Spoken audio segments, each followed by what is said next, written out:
নমস্কার, মহাদেশ স্পোর্টসে আমি সুকন্যা। ইস্ট বেঙ্গলের খেলতে শনিবার মধ্যরাতে শহরে পা রাখছেন Brazilian midfielder Miguel Figueira.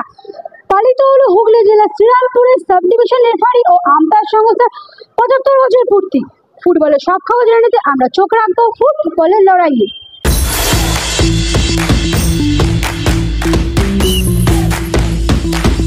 Referee ও বিতর্ক দুটো শব্দই যেন একে অপরের পরিপূরক। কলকাতা থেকে জেলা সর্বত্রই একই চিত্র। এর মধ্যেই হুগলির শ্রীরামপুর সাব ডিভিশনাল রেফারিজ ও আম্পায়ার্স অ্যাসোসিয়েশনের উদ্যোগে অনুষ্ঠিত হয়ে গেল ৭৫তম বর্ষ।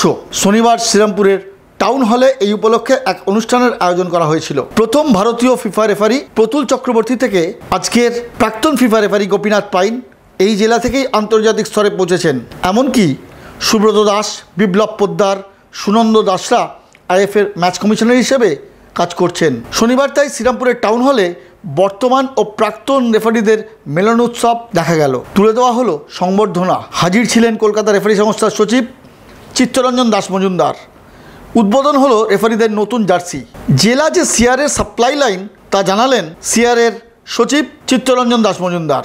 আর উদ্যোক্তাদের পক্ষে প্রাক্তন ফিফা অ্যাসিস্ট্যান্ট রেফারি বিপ্লব পোদ্দার বললেন, রেফারিদের বিমা থাকাটা জরুরি। এখন তো সব জেলারই রেফারি, কলকাতার রেফারি কোথায়? জেলা সাপ্লাই দেয় বলে আছে সিআরে চলে।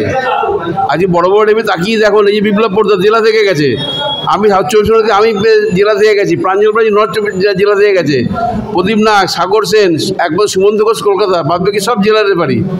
ঠিক আছে, জেলা থাকলে সিআরে বাঁচবে, জেলা না থাকলে সিআরে বাঁচবে না।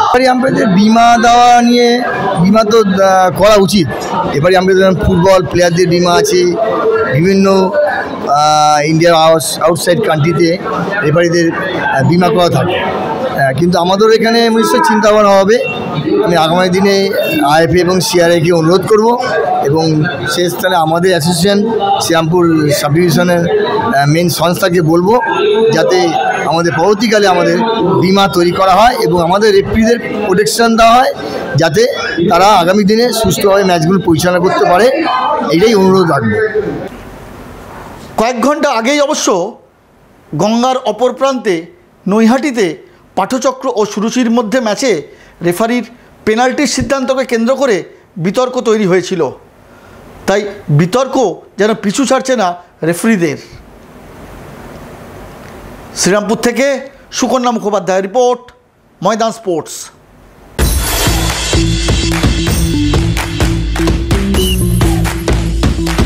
ভিডিওটি ভালো লাগলে লাইক করুন, শেয়ার করুন, আপনাদের মতামত কমেন্ট করে জানান, চ্যানেলটিকে সাবস্ক্রাইব করুন এবং পাশে থাকা বেল আইকনটিকে প্রেস করে দিন। দেখা হবে আবার পরের ভিডিও।